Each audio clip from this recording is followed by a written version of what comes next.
चुड़ैल। शीर्षक नीलम की आजादी। एपिसोड 6। इस रात फिर एक और सपना जहां राजू की शादी नीलम से हो रही है, लेकिन अचानक से नीलम का चेहरा बदलना शुरू हुआ और चंद ही पलों के बाद वो एक खूंखार चुड़ैल बन गई और पंडित के रूप में उसका चाचा दिख रहा था। राजू ये देखकर बहुत डर गया और उसी वक्त उसकी नींद खुल गई कि तभी उसकी आंखों के सामने एक तेज रोशनी झिलमिल करने लगी। अगले ही पल उसने देखा कि पंडित जी की आत्मा फिर एक बार उससे बातें करने के लिए आई है। मैंने आज वापस सपने में उसे चुड़ैल को देखा। मुझे पता है इस वक्त तुम क्या सोच रहे हो, यही ना कि उस चुड़ैल की कैद से तुम कैसे नीलम को आजाद करवाओगे। हाँ, वो चुड़ैल और उसका बेटा बहुत खतरनाक है। आप मुझे बताइए सब कैसे होगा। नीलम को उस चुड़ैल की कैद से आजाद कराने का बस एक ही उपाय है।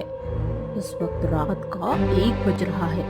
काली शक्तियां इस समय सक्रिय होकर और भी ज्यादा ताकतवर हो जाती हैं, लेकिन तुम्हें इसी वक्त वो काम करना होगा।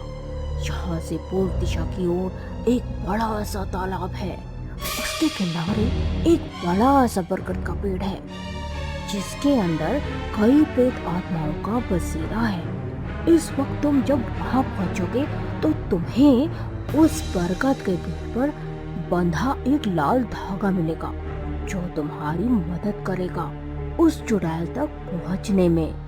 अपने नीलम को उस चुड़ैल की कैद से आजाद करने के लिए मैं कुछ भी कर सकता हूँ, लेकिन ध्यान रहे इस वक्त तालाब के किनारे उस बरगद के पेड़ के पास जाना तुम्हारे लिए खतरे से खाली नहीं है, लेकिन नीलम के लिए तुम्हें ये करना होगा। पंडित जी के ऐसा कहते ही उसी रात राजू उठकर उस सुनसान तालाब के पास जा पहुंचा। वहां पहुंचते ही राजू को अपने आसपास कई प्रेत आत्माओं के होने का एहसास होने लगा।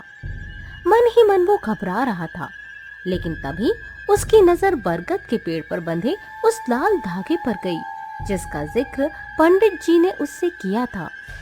अगले ही पल वो जैसे ही बरगद के पेड़ से उस लाल धागे को निकालने के लिए आगे बढ़ा, वैसे ही उसके सामने कई प्रेत आत्माएं आ थमकी। एक मामूली सा इंसान होकर इस समय यहाँ क्यों आया है तू? मेरी होने वाली मंगेतर की जान खतरे में है। उस चुड़ैल ने कैद किया है। उसकी आजादी के लिए मुझे ये लाल धागा चाहिए। इसे लेने के लिए ही मैं इस समय यहाँ तक आया हूँ। यहाँ तक आ तो गया, लेकिन यहाँ से जिंदा वापस नहीं जाएगा तू। मैं आज किसी भी कीमत पर अपनी नीलम के लिए उस लाल धागे को हासिल करके ही रहूंगा, चाहे मुझे अपनी जान ही क्यों न देनी पड़े। ठीक है, अगर तू इस धागे को हासिल करना ही चाहता है तो तुझे हमारी एक इच्छा पूरी करनी होगी। ठीक है, अगर ऐसा है तो मैं तुम लोगों की हर इच्छा पूरी करने के लिए तैयार हूँ। राजू के इतना कहते ही उन प्रेत आत्माओं ने बताया कि यहाँ से कुछ किलोमीटर आगे एक पुराना खंडहर है।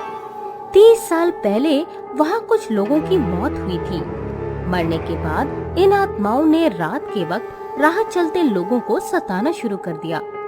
एक दिन जब वहाँ से एक सिद्ध योगी गुजर रहे थे, तब इन आत्माओं ने उन्हें भी परेशान करने की कोशिश की, लेकिन उन सिद्ध योगी ने इन सभी आत्माओं को श्राप दिया कि ये आज के बाद तालाब के किनारे इस बरगद के पेड़ में रहकर कष्ट भोगेंगी।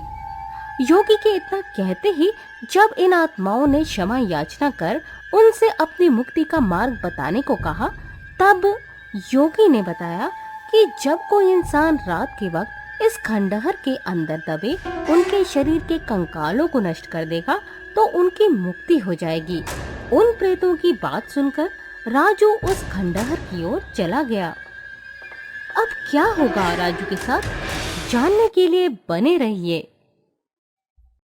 आप लोगों को ये वीडियो अच्छा लगा तो प्लीज वीडियो को एक लाइक, अपने दोस्तों को शेयर और चैनल को सब्सक्राइब जरूर करें।